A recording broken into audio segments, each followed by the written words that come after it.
Assalamualaikum warahmatullahi wabarakatuh. Bismillahirrahmanirrahim.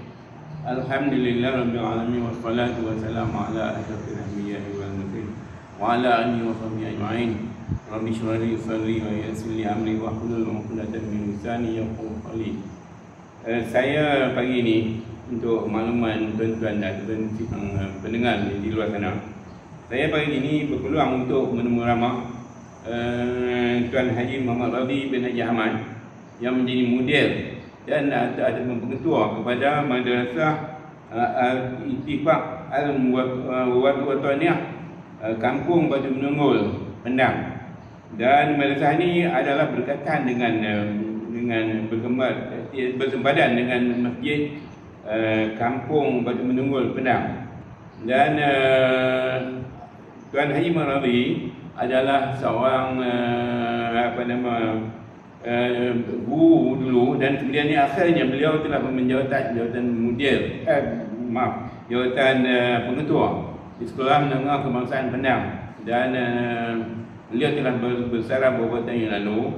Dan saya berminat untuk menemu ramah beliau kerana beliau telah pun dengan daya usaha beliau dan juga isterinya telah pun membangun semula sekolah madrasah ini yang telah pun ditinggal yang berapa lama.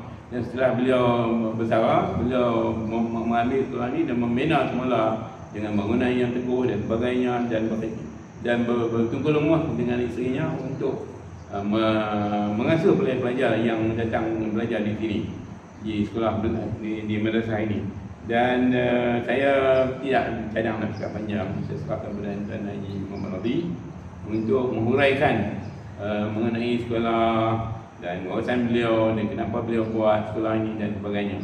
Dan saya akan menjelaskan bagaimana yang perlu akan nanti, insyaAllah. Silakan Tuan Haji Muhammad Rabi. Bismillahirrahmanirrahim. Assalamualaikum warahmatullahi wabarakatuh. Alhamdulillahirabbil alamin. Wassalatu wassalamu ala asyrafil anbiya'i wal mursalin wa ala alihi washabbihi ajma'in. Rabbi shrah li sadri wa yassir li amri wahlul 'uqdatam min lisani yafqahu qawli.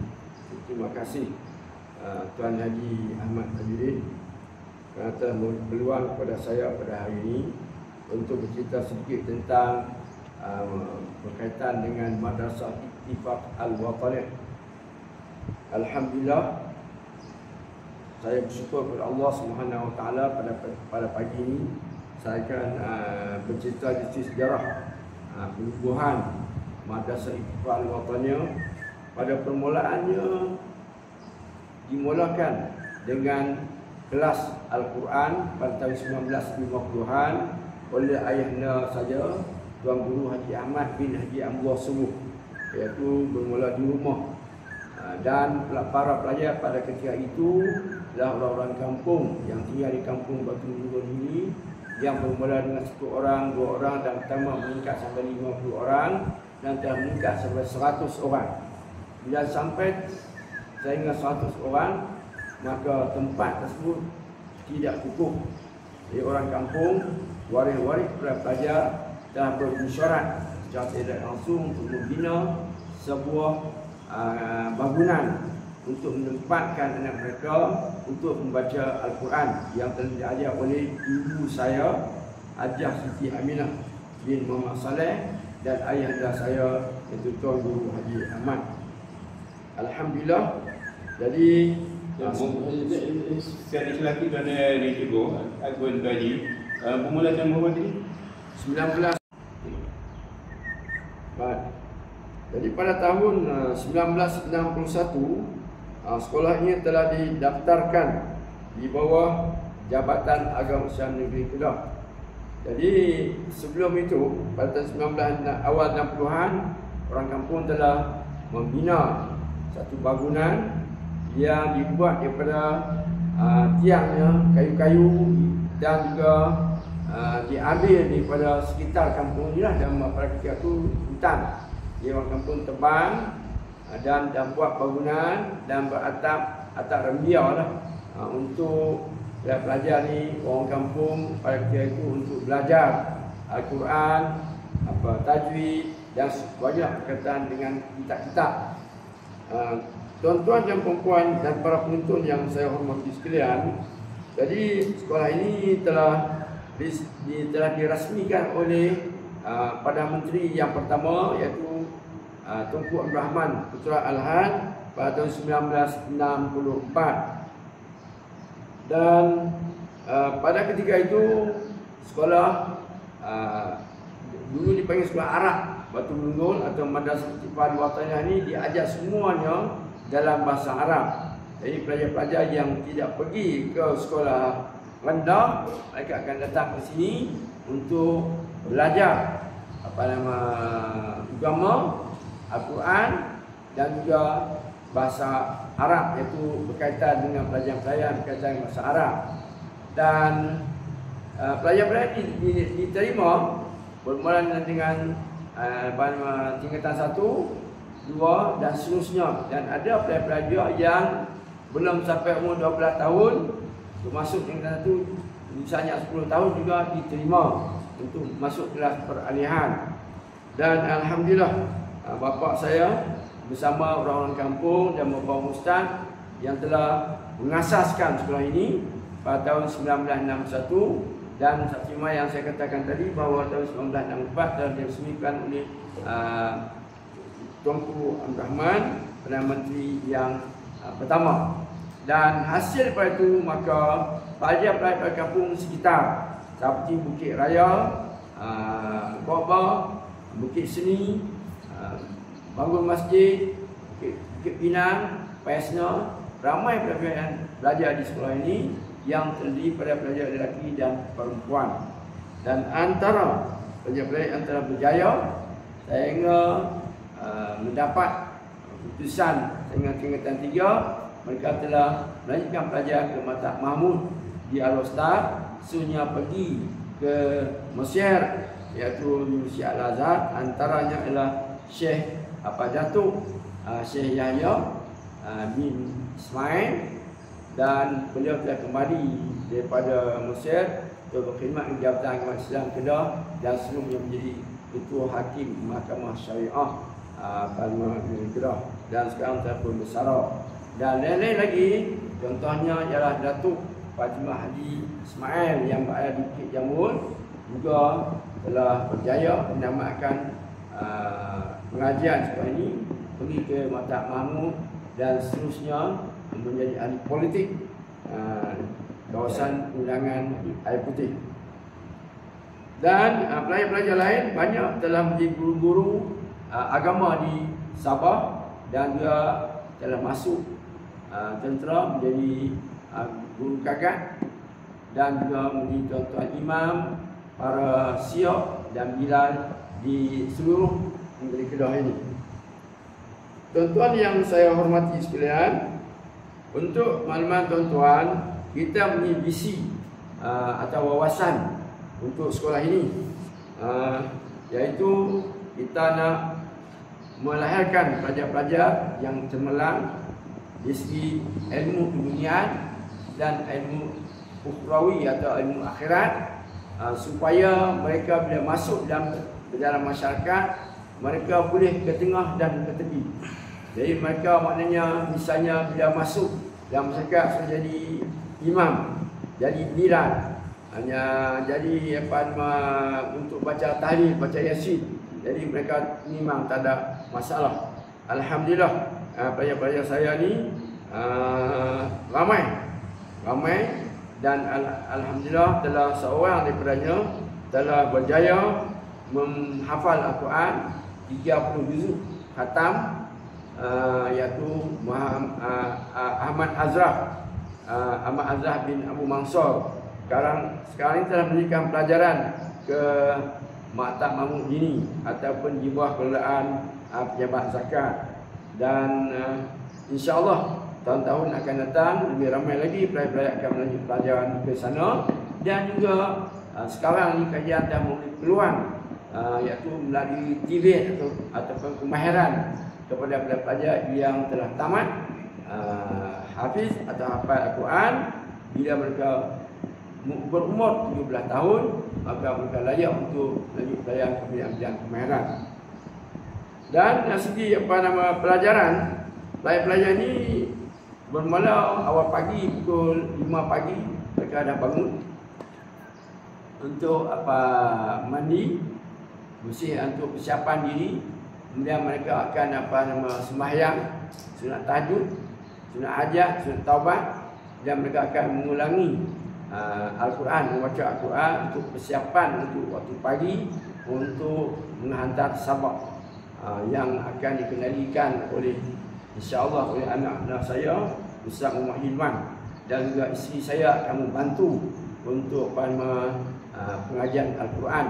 Dan pada petangnya kita ada kelas Fardhu Ain yang berkaitan dengan sirah Rasulullah, yang juga untuk kita tajwid, kita fiqh, usuluddin, dan juga kita juga ada pada Khamis itu kita ada khasidah, supaya anak-anak kita ni tidak ketinggalan lah dalam program-program co-curriculum. Sebab apa? Kadang-kadang anak-anak kita ni jemput ke rumah-rumah kenduri, di samping menjadi khalifah baca Yasin dan juga buat tahlil, mereka dijemput untuk buat khasidah. Jadi kita ada kumpulan khasidah anak-anak kita yang kita latih bagaimana untuk tepuk gendang dan sebagainya.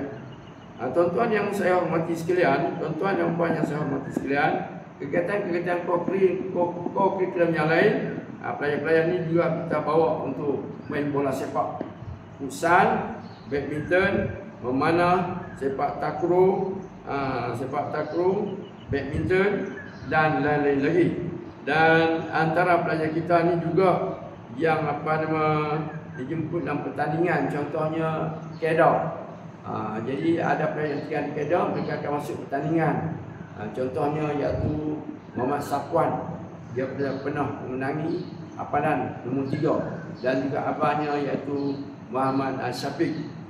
Kemudian selain pada itu juga pelajar-pelajar kita terlibat juga dengan program-program sambutan yang diajarkan oleh komuniti, oleh masjid, seperti merentas desa, selain pada itu juga sukan-sukan rakyat, dan juga di sekolah juga kita telah mengajarkan sambutan kemerdekaan dengan cara mengelilingi seluruh kampung ini. Dan juga kita ketinggalan juga pada ujung minggu, pelajar-pelajar ini akan ataupun pada waktu pagi, awal pagi, lepas main subuh, selepas membaca Quran suratul Waqiah, kita gerakkan mereka untuk jogging supaya mereka tetap sihat. Tidaklah makan tidur dan baca itu saja. Selain pada itu juga kita juga dapat bantuan-bantuan kepada sekolah, daripada zakat, daripada JAKIM, dan juga daripada orang ramai untuk membantu pelajar ini dari segi makanan, minuman, kenduri dan lain-lain lagi.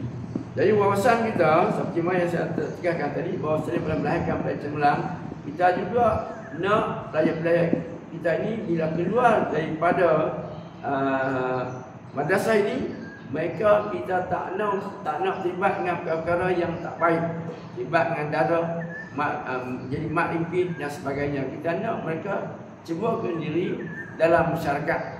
Mana mereka balik kampung, mereka boleh jadi imam, mereka boleh jadi siap Tok Bilal, dan juga mereka juga kalau ada kemahiran seperti mana yang saya kata tadi, mereka boleh peluang untuk berdikari, untuk mencari pendapatan tambahan. Dan juga kita galakkan mereka juga untuk mengambil perasaan makafah, supaya mereka ni boleh jadi guru kafah dan sebagainya. Jadi bagi anak-anak yang ada peluang untuk melanjut pelajaran, kita galakkan sampailah masuk ke institusi pengajian tinggi seperti di Al-Azhar, di Kedah, dan lain-lain lagi seperti mana tuan-tuan maklum sekalian. Dan kita juga dapat sumbangan-sumbangan daripada hospital untuk menyediakan baju kepada mereka. Jadi insya-Allah kita ada bantuan dapat baju kita bagi baju bah lah, dan juga kita juga dapat bantuan baju sokan, baju Palestin. Untuk makluman tuan-tuan dan puan-puan sekalian, insya-Allah pada hujung tahun kita juga membawa anak tuan-tuan untuk pergi melawat ke tempat-tempat yang menarik supaya boleh membuka minda mereka, menaikkan motivasi mereka. Contohnya pada tahun 2019 kita bawa anak-anak tuan-tuan pergi ke Royal Bloom, iaitu tempat peranginan di negeri Perak. Yang kedua, kita bawa pergi mereka ke Salak Dinai, air terjun di di Kat Gunjai. Yang ketiga, tahun yang ketiga kita bawa anak kita pergi ke Taiping melawat di tempat-tempat yang menarik di sana. InsyaAllah pada tahun ini kita juga akan atur aktiviti yang menarik supaya anak-anak ni menjadi membuka minda mereka supaya seronok. Di samping belajar, mereka juga dapat mengetahui dunia-dunia luar. Untuk makluman tuan-tuan dan puan-puan sekalian, tentang untuk syarat-syarat belajar di sekolah atau madrasah Ittifaq Al-Wataniyah. Yang pertama sekali, pelajar tersebut pelajar lelaki berumur di antara 8 sehingga 12 tahun, berminat untuk membaca Quran dan menghafal, dan juga boleh mematuhi peraturan-peraturan yang telah kita tetapkan di sini. Jadi selain daripada itu, kita juga ada kuliah duha. Kuliah duha ni kita telah bermula pada tahun 2017 pada permulaan sebelum kita buat. Tapi dari saya nak melihat bagaimana sambutan orang kampung tentang kuliah duha. Kita jemput ustaz-ustaz dari luar untuk mengajar. Contohnya pada minggu pertama kita bagi Ustaz Ahyad kaitan dengan hadis. Kemudian yang ketiga, yang kedua mudir Darul Hadis Ustaz Syahrizan. Yang ketiga Ustaz Zakir, iaitu pensyarah mata perguruan Ibda. Dan yang keempat adalah Ustaz Naim yang berkaitan dengan sejarah. Jadi selain pada kita menghafal Quran, belajar Quran, selain kita juga ada iaitu belajar akademik seperti bahasa Arab, bahasa Inggeris, matematik dan bahasa Melayu. Dan kita mengajar ini mengikut tahap-tahap belajar. Kalau belajar di sekolah rendah, kita beri pelajar mengikut kesesuaian sekolah rendah, dan sekolah menengah kita mengajar mengikut sukatan sekolah menengah. Sekianlah saja. Ada sedikit tambah lagi tentang yuran bulanan. Untuk pelajar pertama masuk ke sini, yuran pendaftaran 200. Tahun pertama, tahun kedua 100. Itu yuran tahunan. Untuk apa? Untuk menampung apa-apa belanjaan yang tidak cukup di madrasah ini. Dan untuk yuran bulanan iaitu RM180 dan makannya sekurang-kurangnya sehari 5 kali. Jadi maknanya satu hari RM6. Pada pagi 8.30 pagi mereka akan sarapan dengan roti dulu. Dia tak nak mereka ni mengantuk. Jadi pukul 10.30, pukul 11 kita beri makan misalnya nasi lemak, bihun, hotel dan sebagainya. Dan pukul 2 petang mereka akan makan tengah hari. Dan sekiranya ada kuih-muih yang disedekahkan oleh kedai-kedai yang jual kuih pada pagi itu, kita akan beri makan pada lepas sembahyang asar. Dan pada pukul 7 petang mereka akan makan untuk makan malam. Dan insya-Allah pada pukul 10 malam mereka akan makan lagi, iaitu makanan minuman ringan. Jadi maknanya makanan untuk dihantar 5 sehingga 6 kali sehari. Bantuan-bantuan, sumbangan-sumbangan, derma-derma, tuan-tuan boleh hubungi saya, iaitu Haji Muhammad Radhi bin Haji Ahmad dengan nombor telefon 019 448 6191. Sekian, terima kasih. Terima kasih Tuan Haji atas penerangan yang Tuan Haji bagi tadi. Jadi saya ingin bertanya sedikit banyak lagi sebagai tambahan untuk pendapat dan penjelasan. Pertamanya tadi Tuan Haji dah beritahu bahawa seorang pelajar daripada madrasah ini telah pun khatam Quran. Dan saya, kalau tak silap saya, beliau mengambil masa untuk khatam Quran itu dalam masa 1.5 tahun saja. Jadi itu saya rasa ini ada satu tempoh masa yang beliau ambil untuk menghatam Quran 30 itu tak lama lah dia ini. Ini Tuan Haji akan ulas kemudian. Dan satu lagi saya nak tanya Tuan Haji, Tuan Haji walaupun telah pun berserat sebagai seorang pengetua di sekolah menengah dan juga isteri Tuan Haji adalah guru agama di sekolah kebangsaan dan kedua-duanya bersara. Dan Tuan Haji telah bergelumus untuk menyambung perkhidmatan yang sukarela yang tidak bergaji, malahan berkorban dengan sepenuh-penuhnya untuk mendidik, untuk mencari dana, untuk memasak, untuk memberi makan, belajar. Dan kebanyakan belajar ini bukannya datang daripada keluarga yang senang. Dan saya rasa itu satu pengorbanan yang sangat tinggi kepada masyarakat. Dan insyaAllah saya rasa dengan pengorbanan Tuan Haji itu ini menjadi sahabat Tuan Haji dan isteri dan juga keluarga Tuan Haji akhirat. Dan nanti dan ini juga ada pelajar ini akan insyaAllah mereka akan sambung lagi pelajaran di sehingga ke luar negara. Sebab biasanya budak pelajar sekolah hafiz ini di antara budak yang cemerlang biasanya. Dan saya untuk membuka sikitlah pemikiran menceritakan bahawa pelajar semikut yang dikatakan oleh Ustaz Hadi Hidayat, seorang ulama muda di Indonesia, dan beliau ini adalah hafiz dan bukan saja hafiz, ulama muda yang diiktiraf oleh Indonesia sekarang dan menjadi pendamping kepada Presiden Indonesia dalam bidang agama. Kata beliau, pelajar yang perlu pelajar adu kanak-kanak ataupun ini perlu diasaskan dengan pelajar tahfiz dulu. Sebab dengan tahfiz ini mereka akan mendapat berbagai ilmu. Masuklah kata dia, orang yang belajar di tahfiz ni, dia akan cepat dapat, sebab dia dapat mengenali Al-Quran tu daripada tanda huruf di mana. Dan Ustaz Hadi Hidayat ni adalah seorang yang sangat istimewa, yang terilmu di negara Asia ni.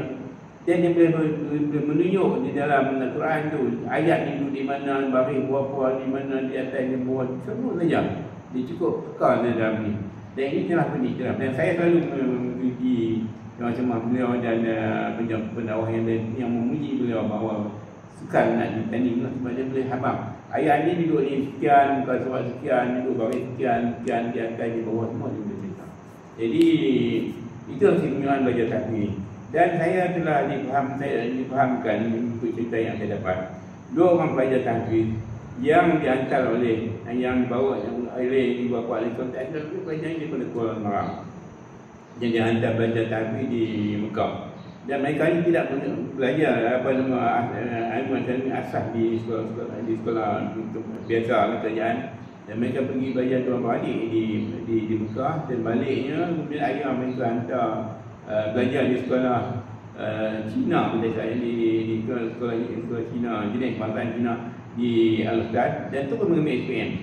Dan apabila terus mengambil SPM, skor mereka ni sangat tinggi sehingga ke 100%. Dan guru-guru di sekolah yang tersebut kagum dengan kebolehan mereka. Mereka mengatakan dia pun boleh. Kerana budak-budak dapat mendapat keputusan yang cemerlang sehingga 100% dalam peperiksaan mereka. Ini adalah kelebihan belajar tahfiz. Sebab dia belum tahfiz, dia boleh tahu di mana titik, koma dan sebagainya, silap dan sebagainya. Itu adalah keistimewaan. Dan banyak yang cemerlang.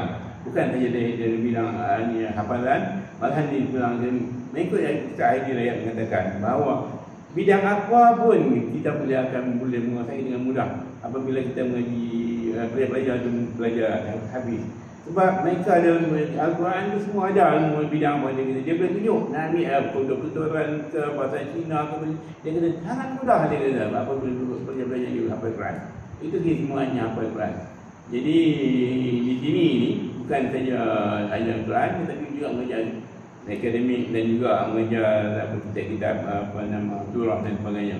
Jadi ini adalah satu kelebihan daripada belajar tadi.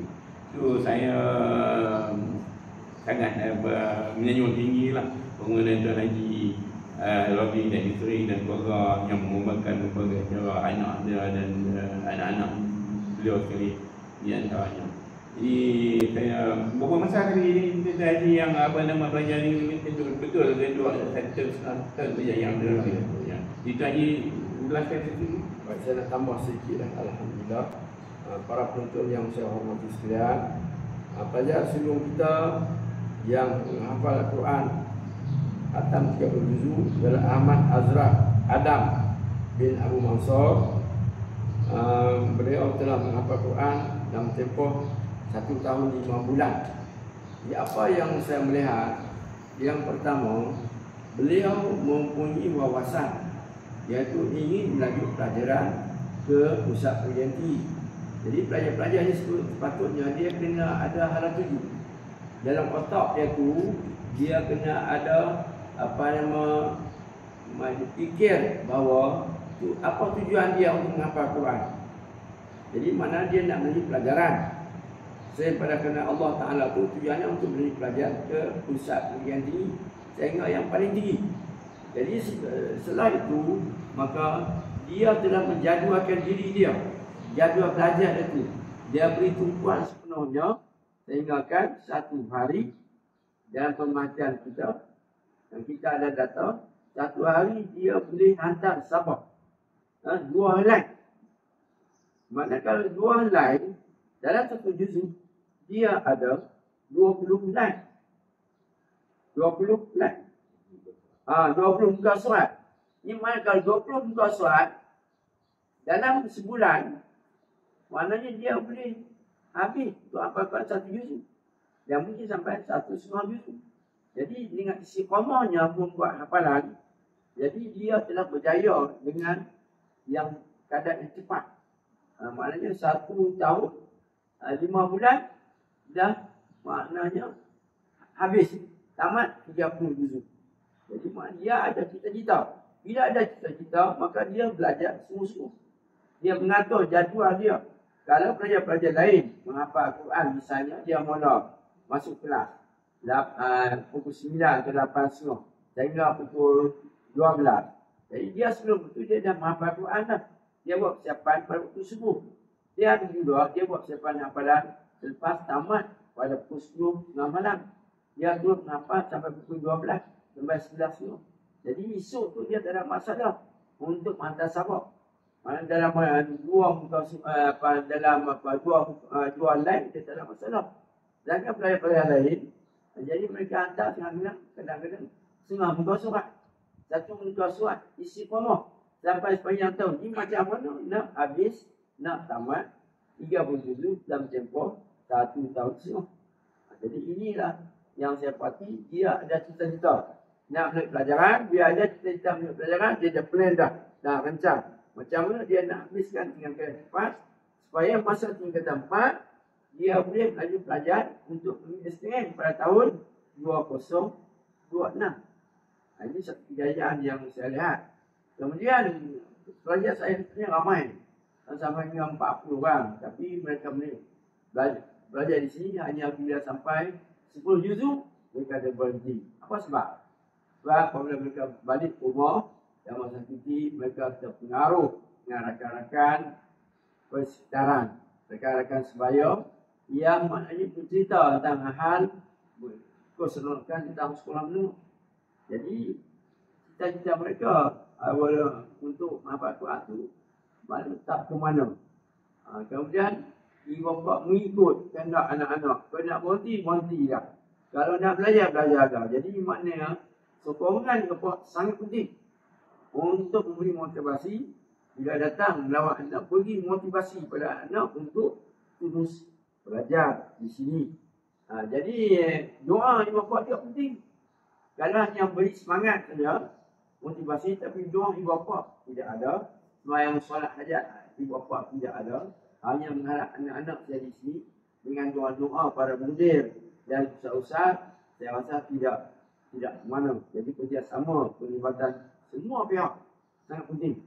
Masyarakat juga penting memberi motivasi, waring-waring ibu bapa, tok wan, katuk dan semua beri motivasi mereka untuk terus belajar.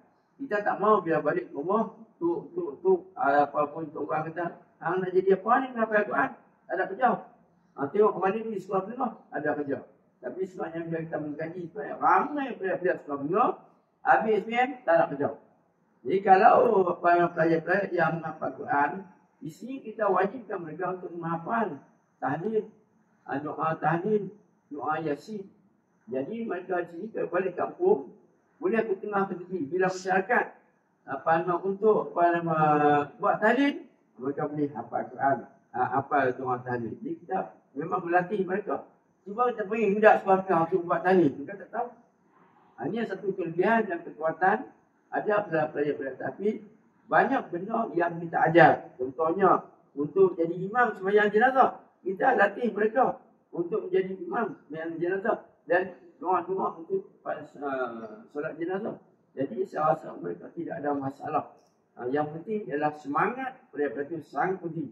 Kita juga ada kadang-kadang sahabat-sahabat saya datang memberi semangat kepada mereka, dan juga kita jemput pelajar universiti yang mereka ada buat keluarga angkat di kampung ni untuk memberi dorongan kepada mereka untuk terus belajar di sini sehinggalah berjaya 30 juz dan untuk keluar untuk pergi bekerja ataupun untuk pergi ke kolej-kolej kemahiran ataupun terus untuk main SPM dan sebagainya. Bagi pelajar yang menghafal Quran seperti mana Tuan Yang Amat tadi berkata tadi, bila mereka sudah ada ingatan yang tinggi, pelajar lain memang tak ada masalah. Jadi penting kan bahasa Melayu, bahasa Inggeris, bahasa Arab memang tak ada masalah sebab mereka telah dilatih untuk menghafal, untuk mengingat. Jadi di sejarah mereka menghafal fakta-fakta. Itu dengan matematik, dengan sains. Jadi saya ada kenalan-kenalan yang pelajar-pelajar yang berjaya. Yang berjaya sekarang ni, contohnya sepupu saya. Ibrahim bin Haji Ismail. Dia pernah menghafal Quran di sekolah di Jalgau. Sekarang dia menjadi lawyer Mahkamah Syariah dan Mahkamah Sivil. Dan saya ada adik angkat seorang nama Muhammad Tarmi. Dia mengaji di Iqdar dan menghafal Quran. Yang semua menjadi pelajaran ke Universiti Al-Azhar, balik sekarang menjawab jawatan di dalam Angkatan Tengah sebagai Lieutenant General. Jadi maknanya kalau menghafal Quran bukannya terikat untuk jadi imam, untuk jadi untuk jadi bilang di majlis surau saya, menjadi ustaz, tetapi dia boleh melibatkan dalam apa-apa bidang kerjaan. Yang penting adalah minat dan bersungguh-sungguh untuk berjaya. Sekian, terima kasih. Saya nak nombor sikit ya. Sebab sekarang ni di Kementerian Pelajaran pun mereka sekarang ni kementerian menggalakkan belajar hafal Quran dan dipanggil sekolah Ulul Albab yang ada di mempunyai Albab. Sekolah ini contohnya sekolah menengah kebangsaan agama dan sekolah integrasi dan sebagainya. Saya ada 3 orang ini yang telah pun diasaskan oleh Yang Berhormat Datuk Izzuddin Yusof semasa beliau menjadi Kementerian Menteri Pelajaran dulu. Yang benda ini betul saya sekarang. Dan saya akan sedikitlah ni tentang benda-benda yang realiti. Saya ada 3 orang cucu yang telah pun menghafal Quran. Mereka ni mengaji di sekolah. 2 orang di sekolah yang agak terpilih lah. 3 orang ni sudah pun hakam 30 juz. Dan seorang mereka ni yang seorang ni baru 32 dan hakam 30 juz, dan 2 orang lagi sekarang ni boleh 34. Ada yang beri 3 dan 5. Pada 3 dan 4 mereka telah pun menghatam 30 juz. Ini menunjukkan bahawa penghafalan Quran ni sangatlah penting untuk pelajar-pelajar untuk memberikan mereka melanjutkan pelajaran. Dan mereka ini bukan saja dekat pelajaran, dan selepas itu mereka akan jadi engineer, jadi doktor dan sebagainya. Kalau memang kerjaan menggalakkan pelajar-pelajar kita ni mengendalami ilmu Al-Quran, di samping mereka belajar menjadi pakar-pakar dalam bidang-bidang lain. Jadi saya rasa sekolah ini telah pun menggerakkan satu permulaan lah kepada pelajar yang ingin belajar. Dan mereka tidak terikat. Lepas daripada ini, itu di mana contoh tadi yang pelajar yang baru keluar tadi dan melanjutkan belajar di sekolah Madini di Osaka yang dikeluarkan oleh lembaga dekat. Dan lembaga dekat mesti difahamkan telah memberi penghormatan kepada beliau dan memberi memberi beasiswa dan sebagainya di mana akhir bulan kemudian terus belajar dan kemungkinan beliau yang belajar kita tak tahu ke mana lagi akhirnya. Tapi kita doakan pelajar yang keluar sekolah ini yang faham Tuhan dan macam itu dia akan meneruskan pelajarannya hingga ke peringkat walaupun tidak mungkinnya dalam bidang agama, mungkin dalam bidang-bidang profesional yang lain. Itu jadi maknanya saya pun juga menggalakkan ibu bapa mencari sekolah ini. Dan sekolah ini bukannya sebagai stagnan ataupun hanya menunggu belajar agama saja. Dan mereka boleh pergi ke mana-mana.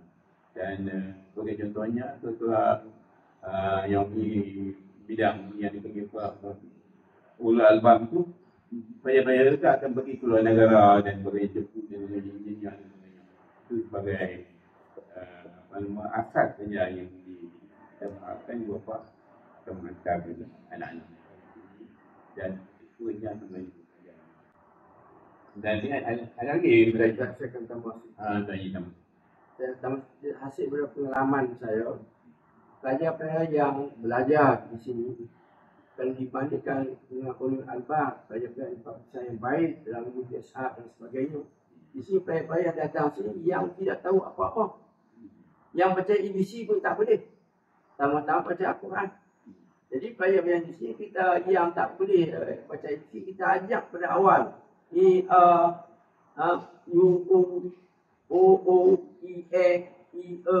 Kita ajar sehingga pelajar tersebut boleh membaca buku-buku yang boleh membaca buku-buku novel dan sebagainya. Yang kedua pula, daripada tak boleh Al-Quran, baca Bismillah tak boleh. Kita ajar daripada Iqra, baca Iqra, habis Iqra dan baca Al-Quran. Habis Quran, mereka dah khatam Quran, barulah kita suruh mereka menghafal dengan kaedah-kaedah yang kita ajar kepada mereka. Jadi di samping baca Quran, tajwid kita tak dengar, kita tekankan pada mereka.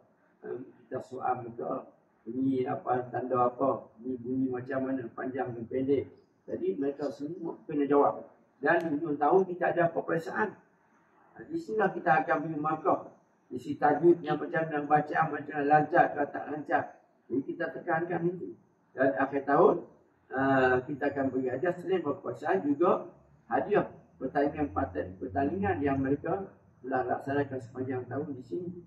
Dan akhir tahun juga kita adakan jamuan untuk mereka. Jadi maknanya kita tidaklah mereka tinggal di arus perdana yang melaksanakan aktiviti di sekolah. Kita ada aktiviti co-curriculum, kita ada aktiviti sukan, kita ada kelab-kelab, seperti permainan-permainan. Jadi tidak ketinggalan. Cuma di sini kita kata bahawa kita terima apa saja pelajar tanpa syarat, asalkan dia mau belajar. Tetapi tempatnya adalah terhad. Sekarang kita ada 15 orang, kita ada tempat lagi 7 orang saja lagi. Kita ambil bukanlah 22 orang saja. Jadi tempat terhad. Jadi para penonton sekalian yang ada cucu-cucu, yang ada anak-anak, bolehlah datang ke madrasah saya untuk mengambil borang, untuk belajar di sini. Dan pengambilan pelajar adalah sepanjang tahun. Kita tak ambil pada awal tahun. Jadi kalau mak bapak waris yang ingin menghantar anak-anak ke sini, silalah datang dengan segera. Seperti mana saya kata tadi, peluang ini adalah yang terbaik untuk anak tuan-tuan pelajar di sini. Dan kemudahan-kemudahan yang kita ada di sini, kita ada dewan yang ada yang infrastrukturnya lengkap, kursi meja kita ada aircon penawar dingin, kita ada rumah wadah, kita ada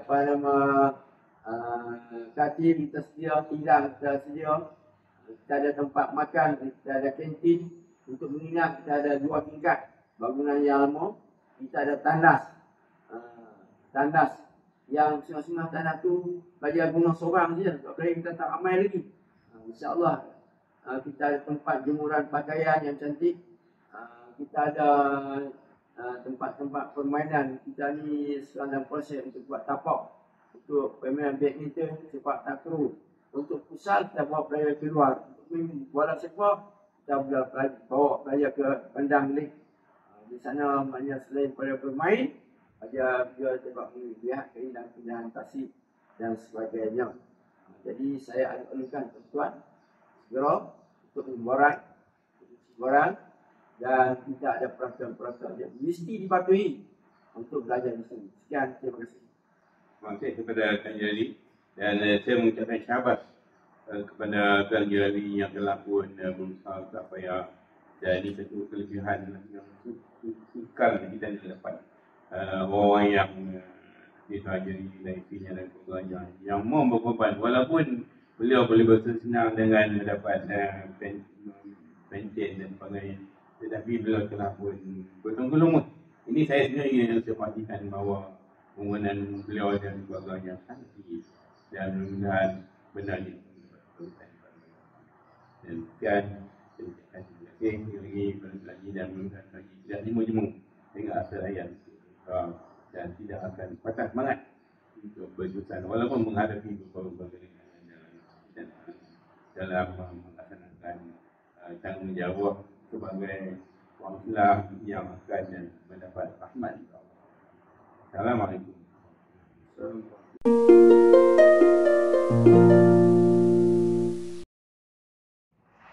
Bismillahirrahmanirrahim. Asa rabbukum an yarhamakum wa in udtum udna waj'alna lil kafirina hasira. Inna hadzal qur'ana yahdi lillati hiya aqwam wa yubashshirul mu'minin alladhina ya'maluna as-salihati anna lahum ajran kabira.